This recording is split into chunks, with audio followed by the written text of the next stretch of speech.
Welcome back, fellow armchair generals. This is Gamer1745 here to my playthrough of Hearts of Iron 4 with Black Ice, and of course we're doing French Folies here. That is the working title and very likely title to a someday, maybe, eventually French event mod. But it has many multiple meanings.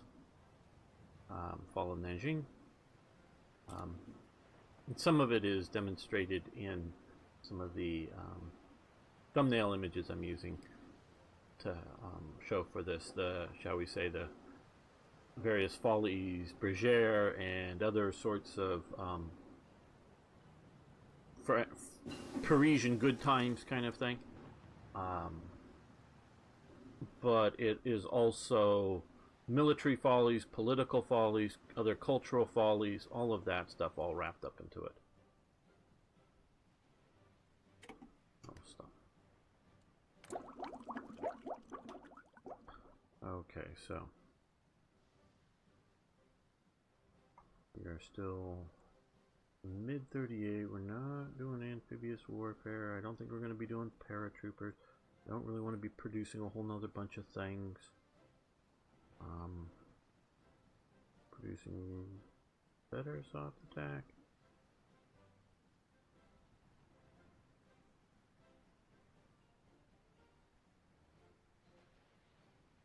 Yeah. And one of the themes with this is, I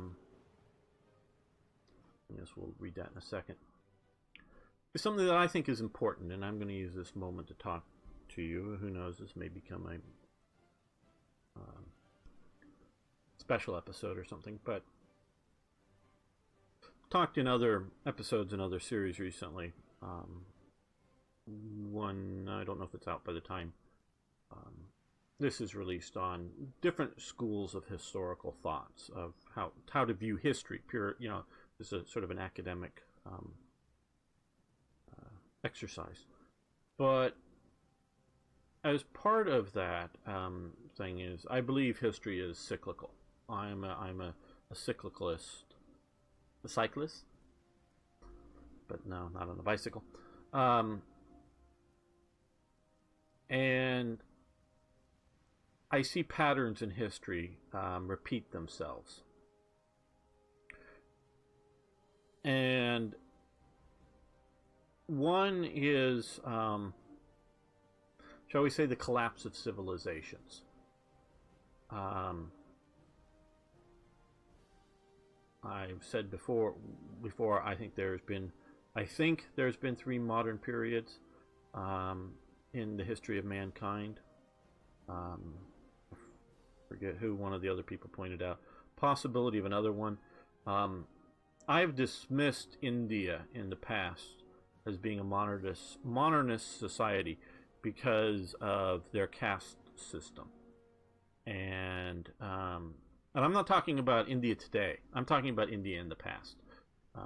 This is in the past, but one of them, and I just really don't know much about it, is that there was a rather well developed, I gather, period in India's history before they developed the caste system. So that might change my mind.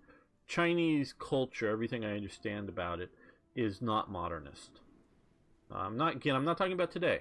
That's a different thing, and we could discuss that. But I'm talking about its, if you will, Confucian past. China looks back to an ideal past in its sort of cultural viewpoint. Is that the sort of not just Confucius himself, but the sort of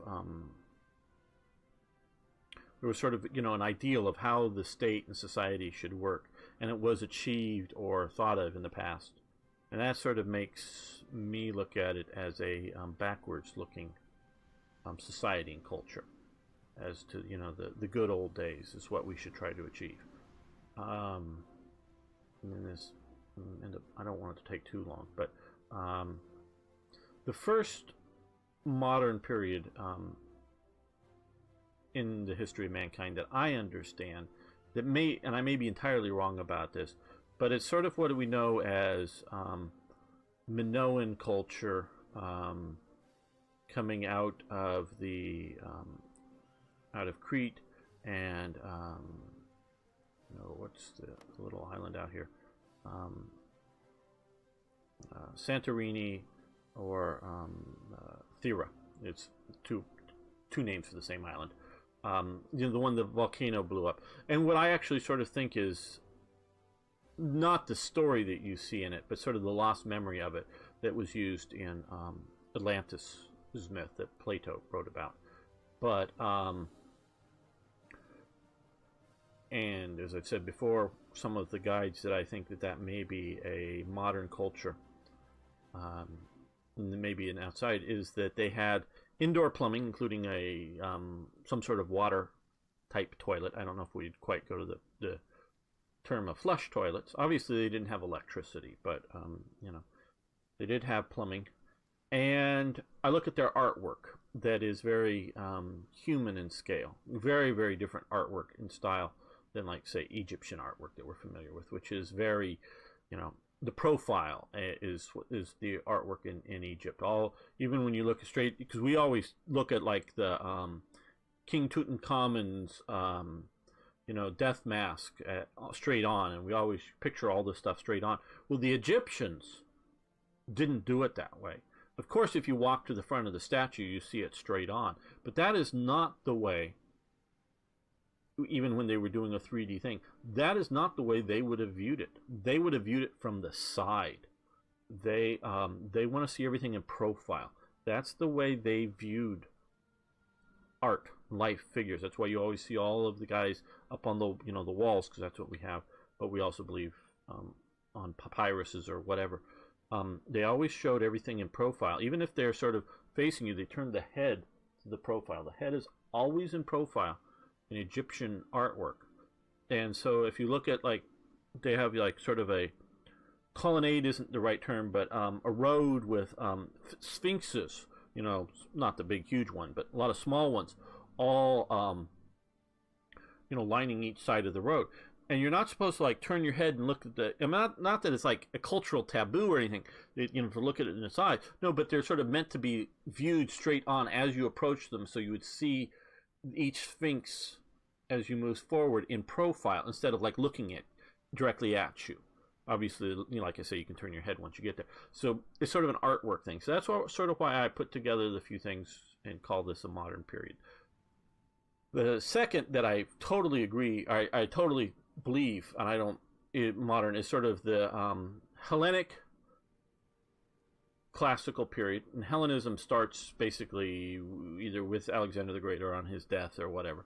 The sort of Hellenic period through to the Roman Empire and its collapse, or to its collapse. That is the second, and of course we are in the third modern world. Now, get back to the French Folies here. Is France was the greatest military power on the planet at the beginning of 1939. Almost no one would dispute that. I don't even know if the Soviets, most people outside of the Soviets' military structure did not know the size and scale of, like, the Soviet armor program. Maybe if everyone knew it, they might change their opinions, but France was thought to be the military. And I keep trying not to use, because it wasn't a superpower. It was the greatest power militarily. And so the French Follies are that the French are more divided in fighting amongst themselves politically. And they're also, I don't know, ignoring practical capabilities, shall we say, that lead them into folly. And this, I think, is important. They think that they are safe and secure behind their Maginot Line, that the soldiers, including the reservists called up, which is sort of mass, but they're just sort of, they're going to protect this. And the real important things aren't happening outside of France. The real important things are happening in Paris. Who's in charge? The socialists, the the Democrats, the conservatives, the radicals, either the right or left, who gets this thing, and it's all this kind of fighting. This is more important than anything happening outside of France, because we're secure in France. The only thing that's going to hurt France is what happens inside of France. Everything else is we're secure, and this sort of that viewpoint is the French Folies, as opposed to because definitely on the extreme left, because the extreme left is either, as I understand it at this time, either a communist viewpoint or some sort of anarchist viewpoint. And both of those viewpoints want the withering away of nation states. They're communists or internationalists. Anarchists of this sort of radical bent should be no governments or something. So they actually want to have a weakening France. Now they don't necessarily want it conquered by Germany or somebody else, because that would just be another state taking it over. They want all the states to go away. But from the sort of, more socialist all the way to the extreme right in France, none of the parties really were, to my knowledge, were Nazi parties. They weren't trying to join, especially if you look at, and I've talked before, National Socialism in Germany is German pan-unification. All the Nazis really in Switzerland, they wanted to be part of Germany. They didn't want Nazi Switzerland. They wanted Germans part of Germany. They might be very willing to go, oh, you French people, yeah, you go join France. We don't want you. We'll settle whatever the borders will be, but we want to be part of Germany. You can, if you want to be Switzerland, fine. If you want to be part of France, fine. Just whatever. We want to be part of Germany. That's an ideological element. Now, you do find Nazi parties in other countries. Some of them, to some degree, want to be part of Germany, but others, like the National Socialists up here in Norway, they wanted to be their own National Socialists. So, but it's still a race-based kind of thing. And again, a lot of the English National Socialists really sort of wanted to be English National Socialist as opposed to part of German. But in France, it's really only on the far right. There are sort of two directions, if you will, and I'm sort of using this loosely. There's the conservative far right, which is sort of the monarchists, the traditionalists, those types, and they're fractured. God, are they fractured? There's two Bourbonist elements, and for the Bourbon king, there's the Bonapartists, Napoleon Bonaparte and family, fractured types, and then there are I don't know a lot because I don't know the details of it, but I don't know, traditionalist church types and others that may fall into the other two general categories or whatever. Those that. And then, of course, as we sometimes discuss whether fascism is far right or far left or something else. But if you're looking at the sort of nationalist, they are extreme nationalism. So if you're between left and right, if left has very little nationalism, they might love their place, but they don't love their country. There's a difference. You can love the wonderful part of the nation you're in, or whatever, or love the geography of France, but dislike the government of France, or something like that. And so the more left you get, the less you like nations on that thing, and the more you like nations, the more right. That's what some of the people. And so the other part of the far right is the fascist far right. Again, a lot of their policies are of the left, and that's and so this is all that's sort of tearing France apart. But also, again, even most of the mainline socialists in France want France to be France. Like I say, only the extremes on the left don't want France to be France, really, ultimately. So all of these people, they're fighting amongst themselves about how France is going to be governed when France is about ready to be gobbled up by somebody else. It's like, who gets the biggest piece, or who gets, what piece of the cake? We're all arguing over the cake while somebody else steals the cake. Who cares if one guy gets the edge with all of the frosting or something, or whatever it may be. It doesn't matter if somebody else steals your cake, it doesn't matter within it who gets the best piece if you're not defending the cake. That's sort of my point. And I think maybe you can see this with sort of a lesson of today with the United States and the Western world. It's not just the United States. And because the United States is starting to back off a little bit, but the Democrats, and I'll tell you, if you don't understand this, and I've online talked to some Democrats, oh no, we don't want war with Russia, we don't want war with Russia. But everything they had been doing for the first 6 or 9 months after Trump got elected was pushing for war with Russia. Because, and a lot of the people, Nancy Pelosi, Chuck Schumer, very much included in that, they think none of that matters because the only dangers are in America, and it's the other side in the political system. We're not going to lose Florida. Florida ain't going nowhere. No one's invading Florida. Florida's fine. Florida's safe. No one's invading Florida, so we can fight over this, and we're causing problems with the international world over this whole Russia thing. And, you know, we all know Trump is Putin's puppet. Trump does exactly what Putin wants. That's why, as of recording this, a couple days ago, Trump signs into law arming up the Ukrainian army with really smart missiles to take out tanks that Obama refused to do and Hillary probably wouldn't have done.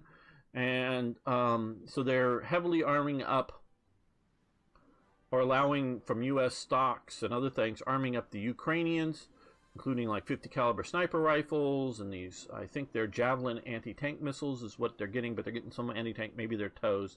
The way they were talking on the news, it was Javelins. They didn't mention the name because news media doesn't either know or think you know. But they kept showing, because they were describing it, they were just sort of describing it usefulness of, or how they were used to be javelins, but they were showing pictures of TOW missiles. So I don't know, being shot. Again, you know, it's the old news media. Tanks driving down the street. Looking at the, see these tanks, see these tanks. You know, they've got treads and a big gun, but none of those are tanks. They're all artillery pieces. Yes, they're, you know, have an armored shell, they got a turret, they got a big gun, but they're an artillery piece. They're not a tank. Yeah, you can sort of shoot them straight on at something, but they're not a tank. They don't function like tanks. They don't have the tank function in them. You know, it's sort of the news media. So the Democrats are pushing for a war with Russia because Trump is Putin's puppy and does whatever Putin wants, except for he's doing everything Putin doesn't want. Oh, he will. See, this is what you got to realize, and you and I have had to learn about Trump.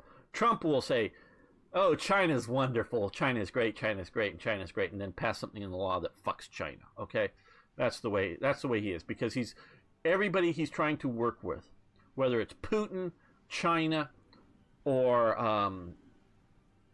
anybody he's trying to work with. If you know what, if they actually thought that Kim Jong-un was going to denuclearize, tomorrow Trump would be out there. Kim Jong-un is the greatest dude in the world. He would be saying that literally. And of course he's mass starving his people and all these people. How can you say that about this monster? Well, he would be saying it if he was actually believed he's being denuclearized. You know, he's part, you know, they're doing a denuclearization program. You know, getting rid of all their nuke bombs and missiles. Now, that's not going to be happening, so he's not going to be doing that. But, so he will, unlike, like, say, Bush, who would criticize the Chinese human rights policies and criticize the stuff there and then go to the meetings and try to work stuff out and then but still criticize. Now, Trump is going to go and say, President Xi of China is my best buddy. He's the best, wonderfulest guy on the planet, and I love him, and if he wants to, we'll make out because he's the best, wonderful guy on the planet. But all the while, his negotiators are doing tough love negotiations, trying to get what Trump wants. That's just the way Trump works. And then now once you get into a roadblock, you know, he goes boom, and you can't get what he wants, then She is the worst person on the planet. He might as well be Hitler, kind of thing, or whatever he would be saying. And that's just the way Trump is. And that's the way I've had to learn about Trump. And people around the world, Trump is, who's his best buddies now? He put his hand on the globe with the president of Egypt and the prince, or was he still the king, or what? I don't know. Of Saudi Arabia and all those other Arab leaders around him, and they made Trump feel so good and threw the biggest Arabist super party for Trump in the world, and and Trump were all the best buddies and all this stuff, and what's within 6 months? Oh, we're moving our embassy to Jerusalem, and all these people, So this is the way Trump works. If you flatter him, he will be flattered. He will like you. He will say things, but he will continue to do the stuff he's going to do. So, yeah. So I'm drawing a parallel between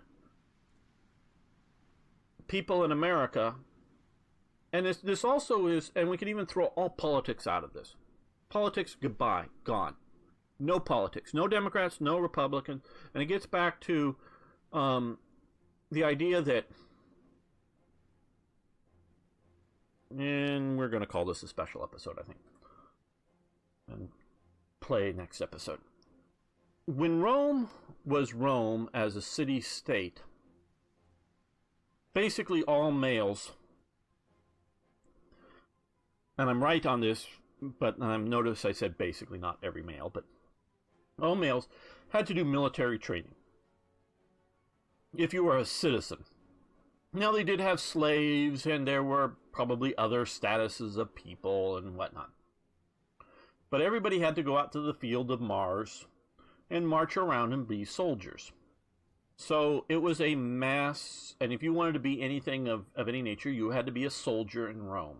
Didn't necessarily have to be a good soldier, you just had to be a soldier. So when the army goes out and gets killed, there's another army, and it can go out and get killed, and then there's a third army and go out and get killed, and then there's a fourth army, and by now the enemy is going, how many armies does this country have?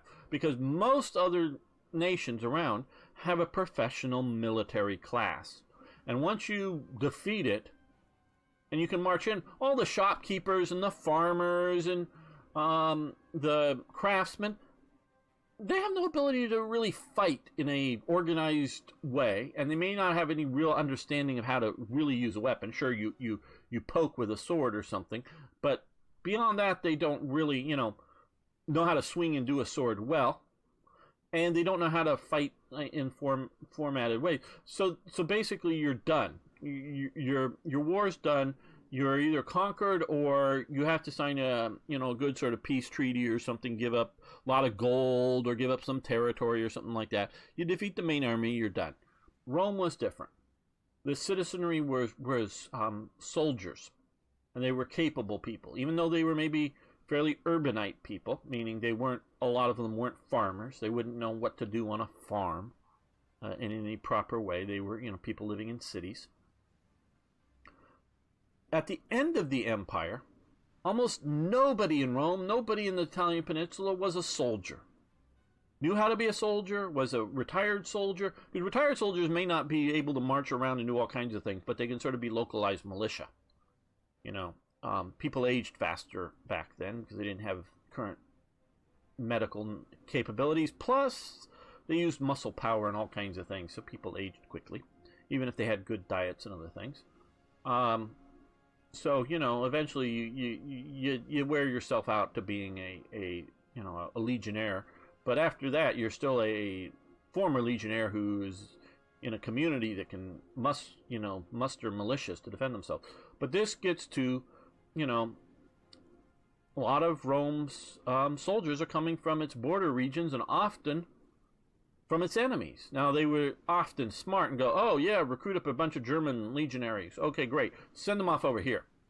So that way, when the other Germans are attacking, none of these guys, are like sympathetic or like maybe bribable, because all the other Germans get sent off over here, and the people from here get sent up to here, to fight the Germans. So they were, reasonably sensible about this. But if you will, people became too civilized. And I don't mean being too kind to each other or too civil to each other instead of like, bar fights every night, or I don't know, it's sort of silly, but you know what I mean. It became too settled, too incapable of defending and giving, being able to defend itself. So once the legions and everything collapse, their society collapses and overrun by barbarians. That is what I'm afraid is happening in Western Europe now. People untrained on how to punch somebody in the face well. I'm serious. A lot of people don't, seriously, how many people out there, I don't know, after the age of, because the boys from, 13 to 16 get in lots of fights. But after that, how many people have ever punched somebody in the face? And you not just, I've been in the gym and I've hit the heavy bag. I mean, really, like somebody who's going to try to punch you in the face, and you're punching him in the face, not just sort of trying to hit him, not reluctantly. You're going after them. Now I know there's a lot of people out there that do get in fights and things like that happen, most assuredly, but a lot of people in society just don't have those skills anymore. And it's partially not an easy thing in a moral sense, and by that, or a morale sense. I don't mean moral as it wrong or right, but in the sort of morale of like, yeah, I'm going to stand up to this guy, and I'm not, I know I'm going to get punched in the face too, but I'm going to be hitting him in the face so much harder, as opposed, I can't be hit in the face, or he might hurt me. No, I'm going to be hurt, but I'm going to slaughter this guy with my fists, if you know what I mean. I don't mean kill, but you know what I mean. Just he's going to, end up unconscious on the ground, and sure, I'm going to take a few hits, but he's going down if he comes after me. And so it's that sort of ideas. And I don't mean when you're drunk. That's also another thing, because I've mentioned a few times, and some people ask me again, so I think people know. For years, as a part-time job, 2-3 days a week, or nights a week, I worked as a bouncer. So if you ask, have I been hit and have I hit people? Yes. That wasn't the goal when you're bouncing, but it happens. And no, I wasn't in roughest dive bars. I was in sort of fairly nice Orange County, pickup joints or whatever, places that people got drunk and fights broke out, and mostly we were just breaking them up and throwing the people out. Again, putting hands on the people, but without hitting them, normally just taking drunk guys who got too angry and worked up and getting a fight. That's mostly what it was. But, other thing. So, a lot of people don't have these attitudes and this understanding anymore in society. And I've seen it in, often they post things on the internet. Sometimes they're fake, but a lot of times it's people are getting in scuffles and whatever else, and other people are seeing these people being attacked, and they're all shying away, what to do. Oh my God, what should I do? Should I get, and,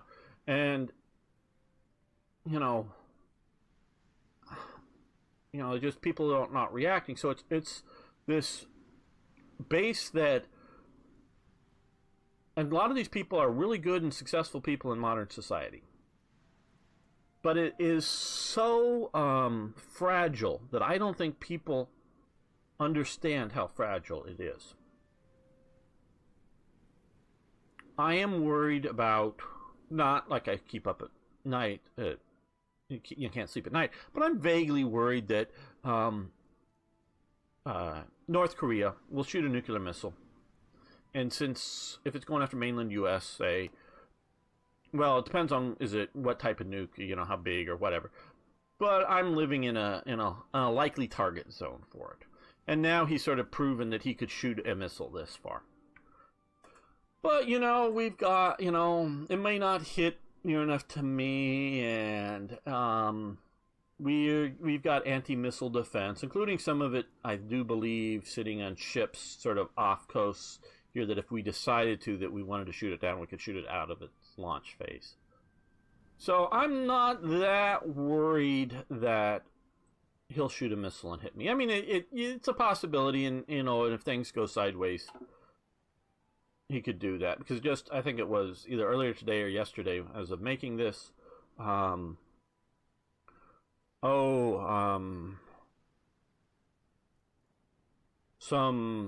new restrictions on trade or something. The North Korean government official called, "This is an act of war." Well, we're already at war with you, you stupid idiots.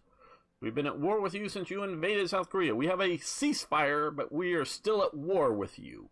If you will take that meaning, the U.S. isn't technically at war with them, but the UN is at war with them. The United Nations is.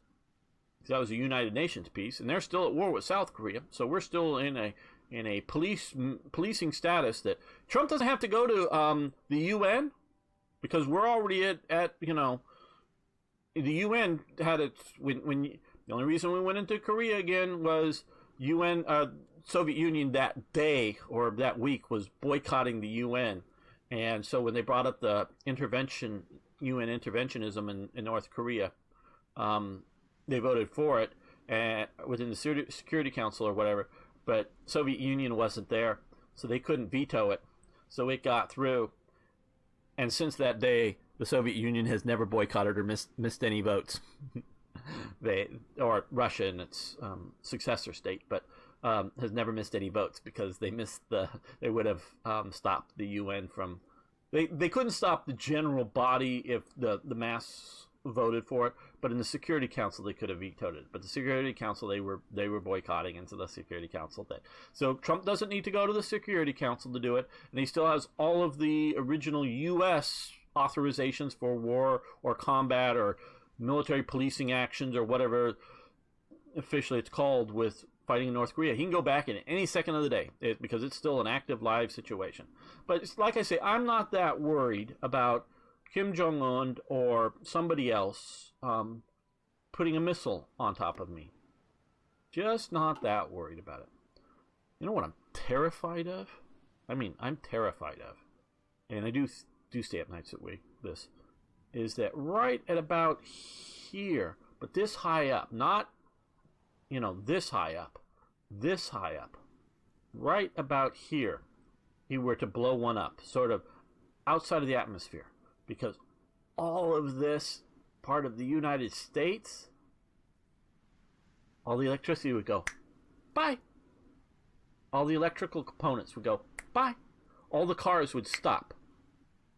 My dad's taken because he still owns an old Model T and an old 34 Ford to Arizona. So those two cars would still work.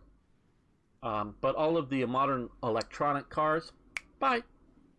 And all of the, because you can't fix it. The car is unfixable. You have to replace, have to replace the electronic component to make it work. Oh, unless they've stored the extra electronic components in a Faraday cage, that would stop an EMP pulse, all the replacement components will be gone. The factory probably that makes the electronic components will be gone. All of the highways, if they do it during the day, will be clogged with unmovable cars, unmovable trucks. No food will be able to get in. No food will be able to move around. The hospitals, basically, they will cease functioning because, they have an emergency generator that they could start up. Well, okay. I'm not sure on that because it depends on what kind of generator it is.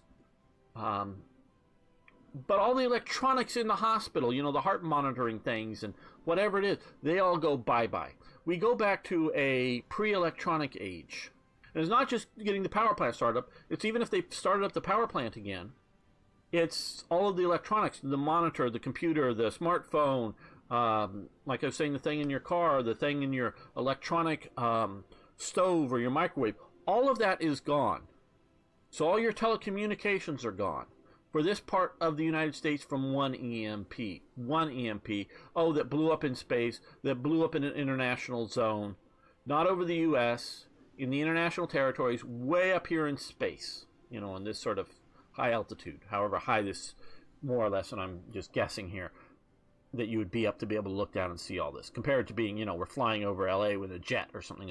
This is this height. But way up here, boom, this terrifies me, because one nuke that gets through and takes out San Francisco, and I'd rather have it take out San Francisco than where I live, just because it's where I live. Not that I want to have them hurt. We could pick any other place. I would much prefer, of course, it to be out in the desert where nobody lives. But one nuke landing and blowing up, that's a problem. That's bad. If I'm not killed or irradiated to being sick, I can probably get out of an area, meaning if it is not that bad of a nuke, but it blows up here, I'm probably good. I can, because the cars and trucks will still work. We can, because the EMP, if it's real low down, doesn't spread out nearly as much. I know it doesn't spread out as much, because it only affects so much. So I don't know. But even if it does shut off all of electricity in Los Angeles, you can still sort of kind of get out to other places in California or wherever. So I am terrified of an EMP going off. And so if that goes off over Europe, how you doing, people in Europe?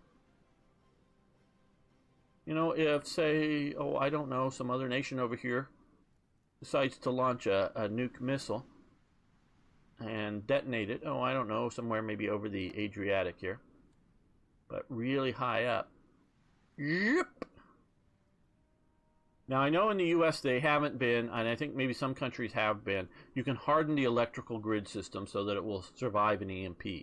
But even if you do that, if you harden the electrical grid system, and that can be done, and it's, I don't know, like $1 billion to do all of America or something like that. Congress should be doing that. You should, if you're in America, you should ask your congressman, have you voted, what are you doing about hardening our electrical grid? Or if you live in another country, you should be checking on that. But now that keeps the electrical grid up, which is much better than nothing. But still, all the cars are unprotected. So all the cars that use, so like if you're talking like a 1950s something, it has a battery in it, sure. It has a very primitive electronic system, and there's sort of a cutoff date that anything before that, it'll be just fine. It'll run. After that, as things get more and more sort of computerized, and has the different fuses and whatnot in them, they stop running. So all the trucks still stop running. All of your smartphones, my computer stops running. All of that goes bye-bye. Now, I, may be able to get power into my home, but my electronics, not necessarily my light bulbs, but my electronics are all gone. And so there's a lot of still problems, even if you have the grid up. Now, the grid up will make things recoverable much quicker. Things won't be quite as bad. But so I see this as no longer fearing the Soviet Union sending missiles over the North Pole into blotting out America. That's sort of the kind of thing I grew up with. I'm no longer fearing that, because I don't think we're going to go to that kind of war with Russia. We might go to war with Russia, but I don't think Putin or the U.S. are thinking that it's a war for existence of your nation anymore. It may be U.S. tanks battling in the Ukraine, and even if U.S. tanks were to come into Moscow, it isn't the end of Russia. It's just, okay, Russia has to sign a peace treaty that acknowledges, the Ukraine and Crimea are all part of the country of Ukraine, or something like that. It would just be that, and I don't think, could be entirely wrong. I don't think Putin is a madman, meaning I don't think he wants to burn down the world if he's going to die. I think he would rather be some sort of nationalistic hero to Russians, or something like that. Even if he loses power, even if he dies, I don't think he wants to burn down the world. I don't think he's a Hitler who wanted Germany to burn if he couldn't win. That's Hitler. Hitler was a madman. I see him as a power-hungry guy, sure, but he would rather be remembered, I think, as trying to rebuild Russia and maybe failing at it, but trying to rebuild Russia without being a madman. So I don't think he's going to send nukes first or whatever, because if we were to get a U.S. Starting to shoot at each other again, well, we have a little bit in the past, but really started shooting at each other somehow. I don't really see it's got to for the survival of it, and just because of geography, probably there aren't going to be any major Russian invasions of the U.S. if we were at war. There might be commando raids or something like that, but nothing. And so the U.S. might lose the war, and Russia take all of Ukraine and whatever, and we have to sign a peace treaty, but it won't be a war of totality like it was over Nazi Germany.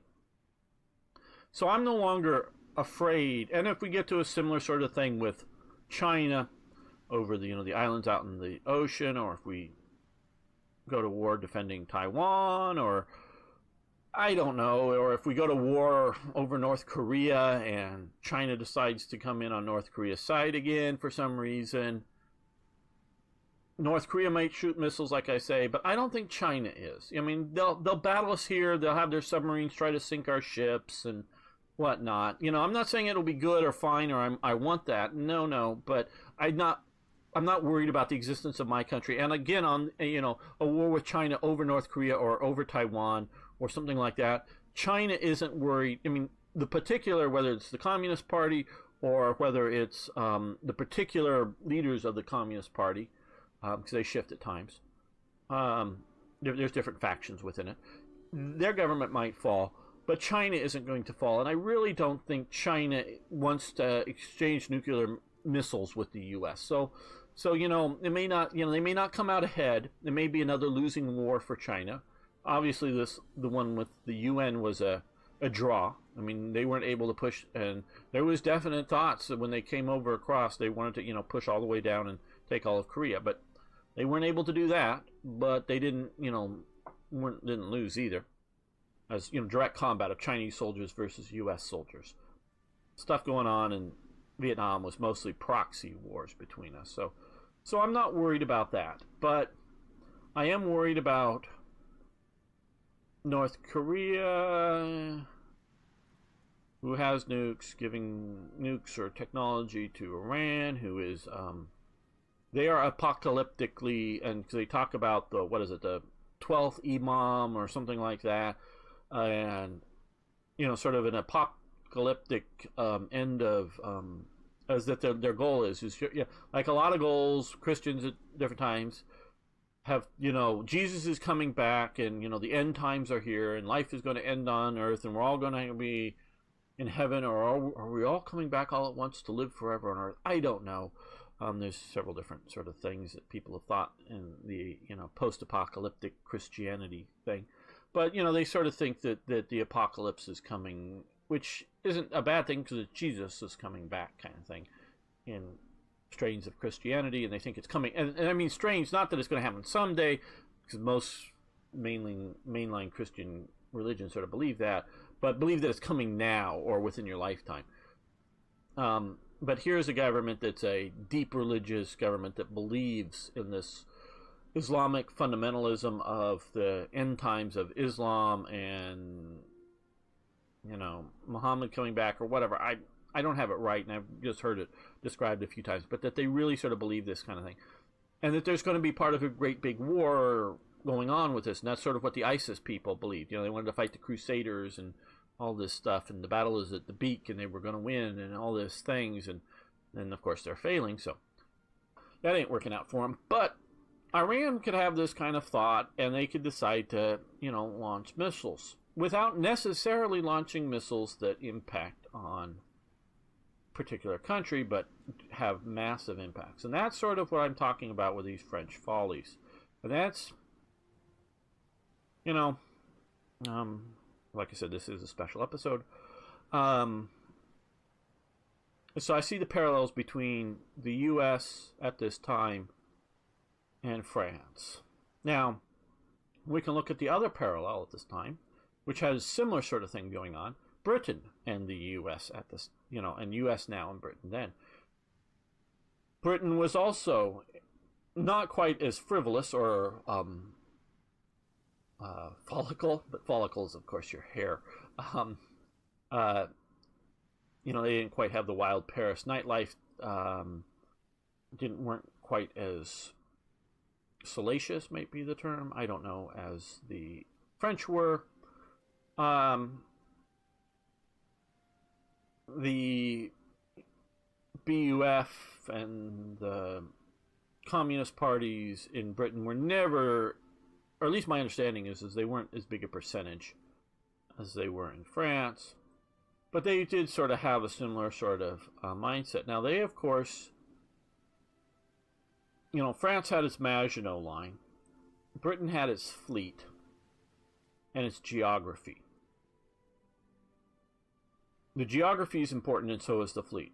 Britain didn't neglect the fleet that badly. They were doing the London naval treaties to try to make sure, because all those London naval treaties, that they were the biggest fleet out there. And them combined with other likely allies, particularly France, but also the U.S., and early on with Italy, was going to be part of the, the Allied system early on, but that was going to protect them. And ultimately it did. So, because with the geography, meaning if they were the Netherlands and had a super fleet, it wouldn't have protected them. It's sort of the geography with this fleet that protected them. But it didn't protect them. It protected them from being conquered, that's for sure. But you want to see how much, London was bombed, other cities were bombed, Coventry, the famous raid that took out the heart of Coventry. They were devastated by the war. And they were making some preparations. We can see radar there. They, did have that kind of development. They were looking at it. But if you look at pre-1938 and the Treaty of Munich, Britain really wasn't looking at it. Neville Chamberlain didn't think there was going to be a general war. Once the Treaty of Munich happened, Neville Chamberlain did think there was a likelihood of war, and he started to prepare for it at that time, but nowhere to the scale or what that Churchill had been warning about. So I guess I'm being the Churchill, though I don't really necessarily compare myself a practical leader sense that he was, but that I'm warning that you need to be prepared. It's not that you have got to go to war, not that you got to be the world's policeman. Got to send divisions into every conflict. That's sort of John McCain and Lindsey Graham. There's a war, we got to join it. One side or the other, we got to be there. That's what both of those guys are, interventionists. And often, they have the right sort of sentiment, though often, we want to help the resistance to Assad and the sort of shopkeepers and the neutral, the good Arab revolts, not the ISIS Arab revolts. Well, if you look at some of the sentiments of some of these people, they might be anti-Assad, but they're not necessarily pro-Western. And so some of the people that they want to get in and help in their interventions aren't necessarily the right types of people either. And so, I want to intervene as a U.S. perspective, one, in a smart way, and in a useful way if we're intervening, and two, where and when we can do so for good effect. And the smart way, I'm talking sort of militaristic way. Is it maybe just air power? Fight ISIS with a few special forces and air power while the Kurds and other people, actually do all the fighting on the ground instead of sending in U.S. divisions to get, many soldiers' legs blown off from mines or something. Yeah, great. We can use the locals. That's sort of a smart way. And I'm also sort of on the smart way, sort of like we look at Iraq. Instead of trying to be the neutral arbiters of developing a fair and free Iraq, and no, let's just pick some guys that we like and put them in charge and help them stay in charge. Oh, but they'll abuse it, and that revolts will happen, and the people will hate America because Yeah, but they're going to hate America anyways. So pick your sides, whether it's the Kurds, which would be one group that I would be like going, yeah, we should be sort of supporting.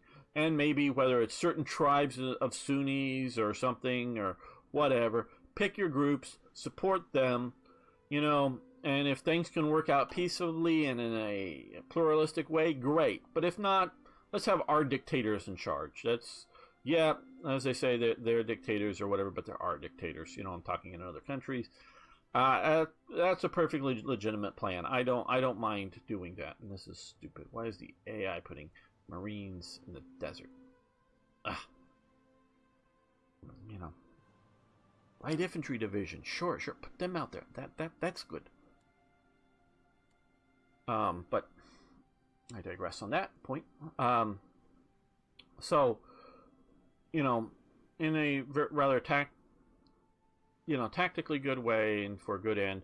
But if both sides of the war are just bad, or if it's just not a good war to be in, because, you know, even, well, one side's great, and yeah, but we don't need to be everywhere. We don't need to be in every war. We don't need to go everywhere.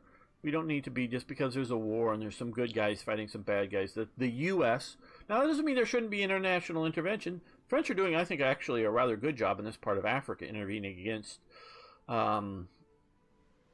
various groups. Some of them are loosely aligned to the, Al-Qaeda / ISIS type movements, but some of them are just local sort of factions that are fighting. They often just get support from the others. But, you know, so let the French do some, you know, where it sort of knows the terrain. And let the British do some where it knows the terrain. And, you know, yeah, let the Russians, they're going to be brutal and kill a lot of the population just because that's the way the Russians do things. Let them do some in Syria. You know, yeah, we can help out and crush ISIS. You know, I'm not saying we shouldn't because it's ISIS. But if it was just the resistance versus Assad, well, yeah, we might like the resistance. We don't like Assad, but maybe Assad's better than the resistance. Because the resistance, and this is one thing that a lot of the resistance types, factions, are very anti-Christian, Christian Arab. I think about 99% of the Christian Arabs are on the Assad side. They may not think Assad does everything wonderful and nice and shiny and you know, great benevolent person, because they probably know he butchers people in large batches. But for the most part, he doesn't butcher Christians. And so one of his elements of the support of his state is that through, especially because Assad is not really a Muslim, in my understanding. He's an Alawite, which is sort of a tribe / religious minority within the Muslim world. So yeah, he is a Muslim, but he's not a Sunni or a Shia. He's an Alawite, which is sort of different. Not quite as different as being a Druze, but he's an Alawite, and it's the Alawite tribe that he supports. But so he, you know, is generally through the Assad family has been a secularist in governing, allowed mosques and churches and whatever going on, but has been a secularist in religion. So yeah, he's a evil dictator kind of guy, and I know some people get all up on, including some other really good people in America, you're supporting Assad. Yeah, he's an evil dictator, but the sort of more pro-Shia resistance guys, and not necessarily going ISIS extreme nut jobism, and they may not want to kill people in big batches, but they're not going to be as friendly to the Christians, and maybe not friendly to the Kurds, though. Nobody's friendly to the Kurds. So, you know, maybe we should stay, again, because I'm all for staying out of this civil war in Syria. Kill ISIS, get ISIS done, because it happens to be in Syria as well as Iraq, though they've been mostly now pushed out of these countries, but they are pan-Islamicists, you know, not just pan-Arabist, pan-Islamicists. So, you know, U.S. doesn't need to be in anywhere. So I'm not talking about that to be a strong military power, we have to be intervening. But we have to be ready. Now, the U.S., and I could get back to sort of the point of comparing the follies. And the follies can go is, we're under sequestration. that we can't spend any more money on the military if we're not also upping equally amounts to Medicaid payments or whatever. Well, again, within the last week as of making this, because I say this because I know it'll be a few days until it's out, but also I know that you may be watching it a year from now. But if within the last week, there was a flyover of South Korea of a, I think it was a B-1 bomber and 6 F-35s. I think they were, the semi-stealth fighters, not the complete stealth guys, but flying over South Korea, and then landed here. Well, one of the fighters, and you may have seen some footage of this, had a problem and had to be towed off, or on the runway had a mechanical problem. And that's a problem. Your newest fighter, you don't have proper repairing. Oh, and there were supposed to be 2 B-1s taking off for this flight in America or wherever they took off from. But one of them, just before takeoff, was deemed unable to fly. Don't know exactly what that means, whether it couldn't take off or some instruments showed funky and they couldn't do a transatlantic hop or trans-Pacific or whatever. They couldn't. It wasn't in good enough to shape to go bomb, because the U.S. right now, and there's they have some old aircraft that they've put out in front of air bases, to sort of gate guard kind of thing, the cool air thing. Well, they've actually gone and stolen parts off of those to keep other aircraft flying, because we're not allowed to buy more parts. And so there's real serious problems, because under the Obama administration, to sort of get parity with domestic support, well, you've got to feed the poor children. The children are hungry in, name your city, state, province, whatever in the U.S. The children are hungry, or they need medicine, and the medicine is $5 billion a second for that child, to keep that child alive. And we're going to have that child die? God, I feel really bad for that child. But if we don't have a nation defended well, it doesn't matter. I'm not saying whether we should be spending the money or not on the goddamn whatever they're complaining about, feeding whoever or whatever. If we don't have a good military, it doesn't matter. And again, it gets back to Obama and a lot of the Democrats. They are unafraid of what's happening outside of the world, because the only real threats are inside America. That's the way they believe. They believe that Ukraine, it can go. It can be conquered. Syria, it can go. Iraq, it can be taken over by Iran. Pakistan can just take over Afghanistan through the Taliban. You name it, whatever. It can just happen. We may say some setbacks, but whatever. It's what's in America is the problem. And that is the sort of short-sighted follies that I'm talking about. The idea that, and it's not, and the aircrafts are the glaring. There's the FA-18s, the Super Hornets, they don't know what's wrong with them. That the pilots are literally drowning as they're flying them, because liquids getting in their oxygen or their breathing mask and are killing them. And they're having these problems, and they're trying to figure it out. And these problems weren't happening 10, 15 years ago. These are some of the older models. And there's some real serious problems that whether it's just old equipment, I don't know what's wrong. And they're last I heard, they hadn't quite figured it out. But and a lot of pilots are starting to actually refuse to fly. And we're having a lot more pilots killed now, percentage of, in crashes and other things, than we've had before in peacetime. And there's definitely more pilots dying now in peacetime than were dying in air battles over Iraq when we were fighting Saddam Hussein the first or the second time. They're dying because of ill-kept up equipment. And other training accidents are happening around, whether it's transport helicopters or just other training accidents because of ill-kept up equipment. And you go, well, yeah, but that's just a few handfuls of people, and we need to feed so many more people so they don't die. Okay, but still, I'm not just talking about the idea that there's really good people, pilots and other people dying in aircraft. I'm talking about the aircraft aren't capable of freaking fighting. That's what I'm talking about. This is just a symptom of it. So it's these follies. Now, again, the geography of Britain and its navy kept it from being overrun by the Germans.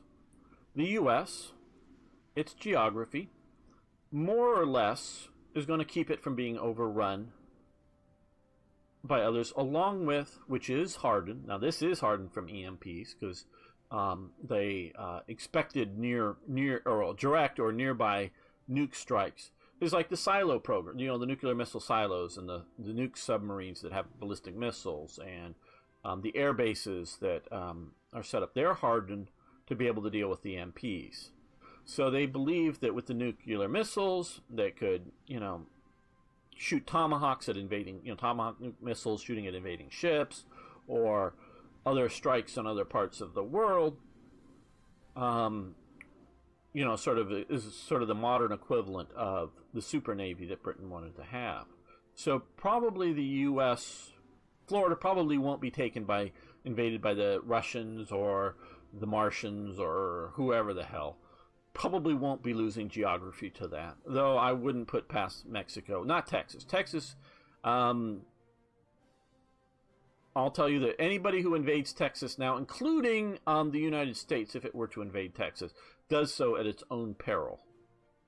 Texas will be a very hard place for anybody to conquer. But I'm sort of thinking that Mexico may take back California. I'm thinking that may happen. And you may think I'm joking, and I'm a little bit joking, but I'm also thinking, I've sort of thought recently that, there's a move now in California. People use, the Democrats always say, yeah, Texas is going to succeed. It's just nut jobs that want to succeed from the U.S. Only Texas is going, oh, California wants out because of Trump. California wants to succeed. There's a movement. It's not serious. But I would sort of like to see, secede from the U.S. And you're banning all assault weapons and all gun ownership. And what are you thinking? The Marine base down in Camp Pendleton is going to stay here, and some of the other Army bases are going to stay if you leave? No, they're going to leave California if you secede from the United States. What are you going to do to defend yourself? Oh, nobody's going to send boats over and invade California. And the police officers with their stun guns only, because we don't want to have police shootings of minorities. Mexican drug gangs are just going to take over California in a month. They're just going to come in and shoot all the police officers and shoot all the elected officials and just come in a month. I don't think these people, these nut jobs, realize that they'd just be overrun in a heartbeat. The only thing that keeps the gangs from trying that is the military response. And if you think, oh, the gangs aren't worried about the military response, they don't even think about that. It's not even entered their mind. Yeah, it has. I've watched it personally. I mean, literally, I've watched it personally, because I watched LA burn. I was at a friend's house with some other friends. I live sort of down here in this part of greater Los Angeles. I was sort of up in here on the night that the Rodney King riots started. And I remember driving back on the highway, watching flames, blocks. It wasn't maybe a whole block in flames, but a couple of buildings in one block, and the next block a couple other buildings. There were buildings in flames as we were driving along on the highways getting home. We were watching this stuff get back. And then, as I was heavily armed at the time, defending stuff I won't go into too much, watching them come block by block towards me each night. Soon as night would happen, more fires would start, because it would mainly, you could get some of the stuff was going on the day. A lot of looting was going on the day, but you would sort of watch as night after night the fires were moving towards you block by block. Because I don't want to give away too much about myself. I won't describe too much more detail, because I can name the blocks in the street. the fire's getting closer and closer and closer to where I was worrying about defending. And they were coming down, and I was on a fairly tall building, and I was looking out, watching the fires coming closer each night as the people were burning down the buildings and looting them and stuff. This was on a major commercial street kind of thing, shall we say. It wasn't houses so much being burnt down, it was businesses and other sorts of buildings. And they were burning these things down. I forget, because I'm not good on things, but after a few nights of this, they called out the Army. They called out the Marine Corps. They put them on the streets, literally put soldiers on the streets. Where I lived, or in the region, greater region, it was the Marine Corps' job to deal with this. They put them out there. I think the basic orders is that they had all their guns unloaded, but they had ammo with them, but their guns unloaded. They put them out there. The National Guard troops were more up in the sort of central LA area. Immediately, that very night, with the Marines out there, all of the gang, all of the burning stopped. No new burnings. Because now the buildings would be burning like you started the new ones at night, particularly. Oh, and it all ended at about midnight. About midnight, 1 o'clock, there was no new action. So now the building that were already lit would still be burning. It could still be burning the next day because, if the fire department was showing up, they would start shooting at the fire department. So the fire and emergencies couldn't really respond without police cover, and the police got to the point that they couldn't cover, go with the, try to move to defend the fire departments. So they were just burning the buildings down. The fire departments were unable to respond, and they were burning up the city. And different cities within greater Los Angeles, if you don't know. But they were burning these cities up. And I watched it happen. Eventually they called out the military. In my area it was the Marine Corps, and it immediately stopped. Took a day or two longer to stop it in the Army sections. The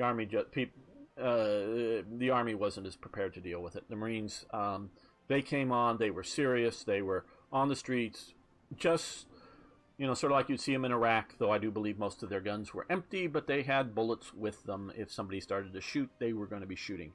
And so the gang members, the criminal class, the looters, they know what happens when you put the Army and the military on the streets. I've watched it. It was to quell an uprising. It was to quell an uprising.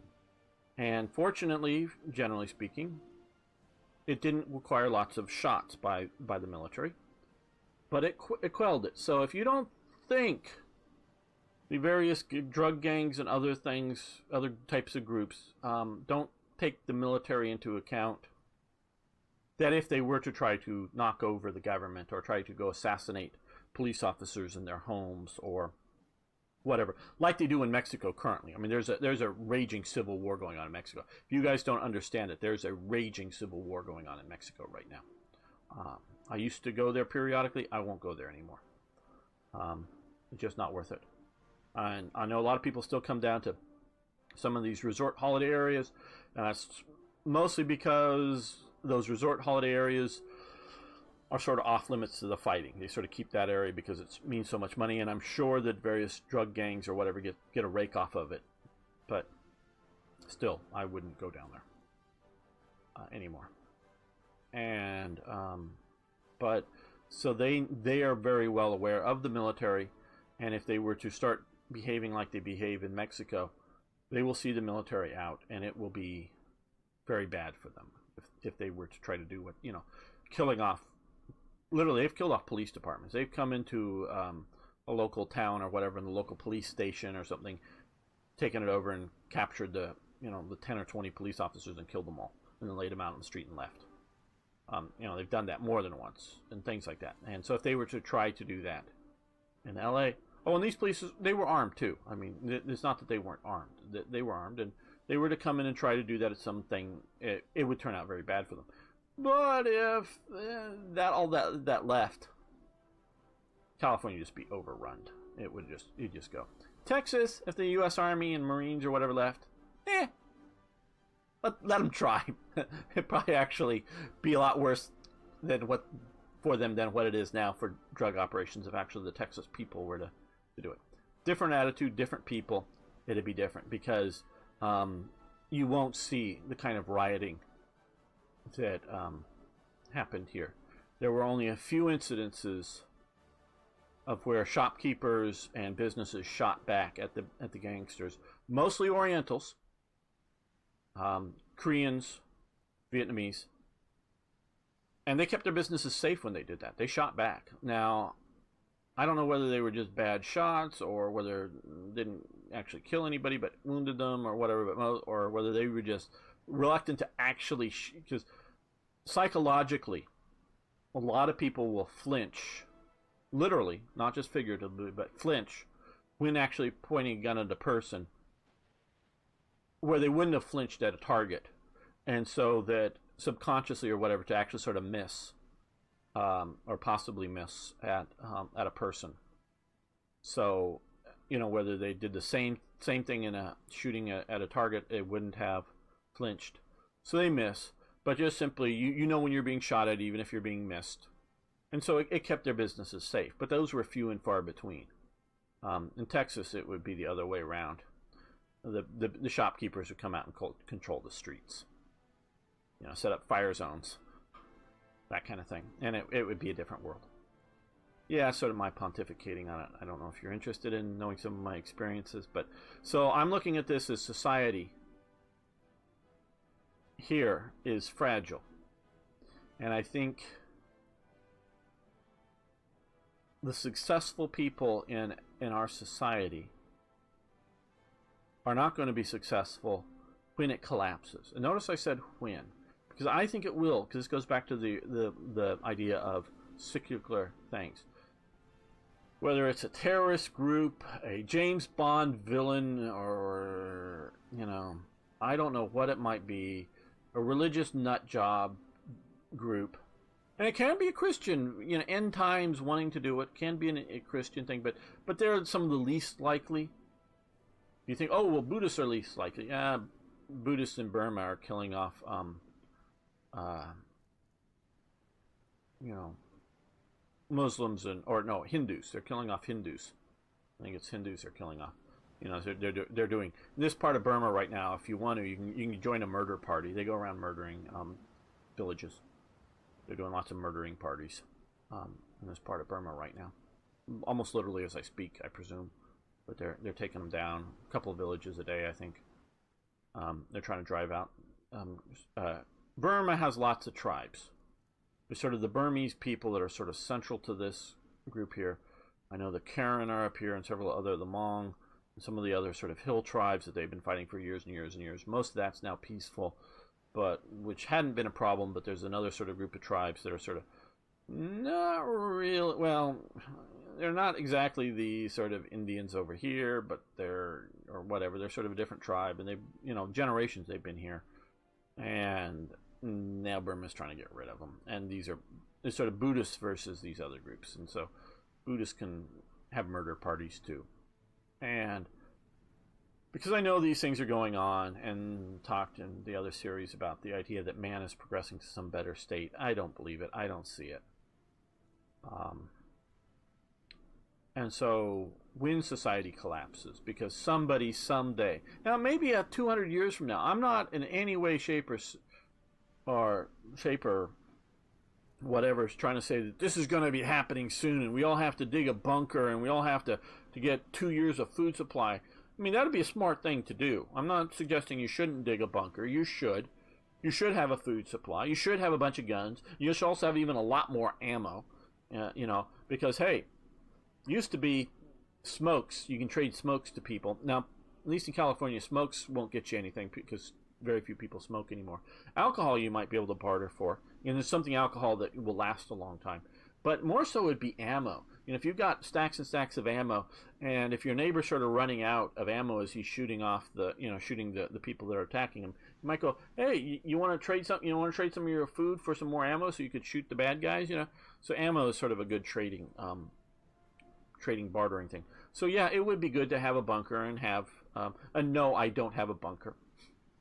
I'm not saying I'd love to have one, but I don't. I have a little bit of food, but I got guns. I know where the grocery store is. Yeah, use the gun to get the food from the grocery store. That works. But so I got the guns and the ammo. But, so I'm not suggesting that this is all going to happen anytime soon. I'm not a doomsday cultist. I don't think it's going to be happening anytime soon. But it could be happening. It's just, and if you're willing to blow up one over the U.S., very high altitude, one over here, and one over here, you're going to get about all of the U.S. Two nukes. Take out all of the EMP, take out all of the U.S. EMP. Takes only two. And more people will die than if you took out 4 major cities with nukes, with like New York or whatever. More people will die within 6 months, just because food delivery will break down. There might be plenty of food on the hoof somewhere, whether it's in Texas or on the farms in upstate New York, or wheat in fields, but the idea of getting food to the cities will just... Because, hey, a lot of boats, a lot of fishing boats, they require, they have electronics in them to operate, So maybe, and I don't watch those North Sea fishing, look very adventurous TV shows. Maybe they'll be able to go out and fish and bring back food without some of the electronics. They can get their boats running. I don't know. And bring back food, but, and where are they going to cook their fish? After they've chopped down all the trees in Boston, where are they going to get fuel? Because they're shutting down all the coal mines. All of the wind generator probably are going to go bye-bye in the EMP. All of the solar cells are going, and their control system are going to go by in the EMP. So where are they going to get their power from? Their electronics, their microwaves, or even though whether they have an electric oven or a gas oven, they use electricity to turn the damn thing on. My gas oven in my home, I can't turn it. There's no manual way to turn it on without electrical power. So I can't cook anything. Even if gas was still flowing to my home, I can't turn it on. And I guess I could maybe try to disassemble it and try to figure out how to do it, mechanically, manually, to get the gas flowing and somehow light a match to start it. But it's not set up to be able to do that anymore. Meaning the switches no longer, somehow move a valve. They tell the electronic thing to switch and turn and move a valve. So I'd have to and I'm not a good guy at rebuilding this stuff, but so you can't cook the fish unless you have wood or coal or something to burn it on. So how are people going to live? And this is something that the follies of government, of people that are so worried about, my child needs this health care now. And you know what? If I was a parent, I'd want that health care too, goddammit. I'm not suggesting that the parent wanting the health care is a bad thing. But if you don't set up an infrastructure and you don't pay for the shooty missile down systems, Star Wars, Reagan was evil, Star Wars bad, that was to mock it, the SDI, Strategic Defense Initiative, which got shut down because Reagan was evil. Well, if we had continued his program, it wouldn't have worked back in his day because it wasn't good enough then. Might not work back in the day of George Bush the Elder. Probably would have started to work effectively under Clinton if he had continued the funding, and definitely would have been working great, and we would have a defense shield against a couple hundred missiles coming in from any direction by the time Bush came around. But because they haven't done it, we don't have one. Oh, we have some stuff that can shoot down some missiles, and we've shot down some missiles that we've launched, test missiles. And we might be able to shoot down a few missiles coming in, but if you shoot a good 60 or 70 missiles at us all at once, we can't shoot them down. And I also believe that we're sort of targeting, like, getting to shoot down missiles coming from certain locations and directions at things, but not everywhere. So, yeah, I get the idea that you want medicine for your child to keep it alive. And things need to be done for that. There are ways to bring the cost of medicine down. There are ways to pay for it, some from the government, but there are other ways to pay for it. But if we don't have a missile defense program, what does it matter? Okay, well, there may be no missiles coming down in your child's lifetime. Okay, yes. Like I say, I don't know that it's going to... I think it's going to happen someday. I can't imagine someday that no one's ever going to fire missiles of a nuclear sort. That doesn't mean it's going to be, world death missile match of 1980, Russia, U.S., and other nations joining in for fun and see how many nuclear missiles we could get off in a single period of time. But someday somebody's going to shoot missiles that are going to have nuclear weapons on them. The other thing, of course, I feared is people putting them on board a ship and simply sailing the cargo ship into the harbor, and then boom, now it takes out the harbor and immediate surroundings. But the rest of America's fine. But that's more of a terrorist thing.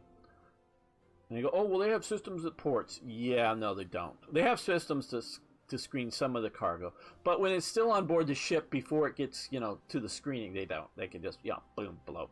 And the Maersk, whatever Maersk ship, one of the major shipping, they don't really know what's in all those containers.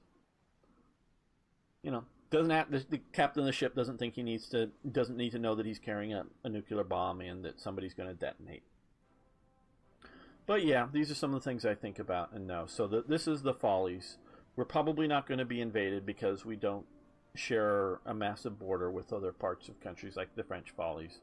We're probably going to be more like Britain in that we're going to have massive devastation, massive problems, because we're not being proactive enough.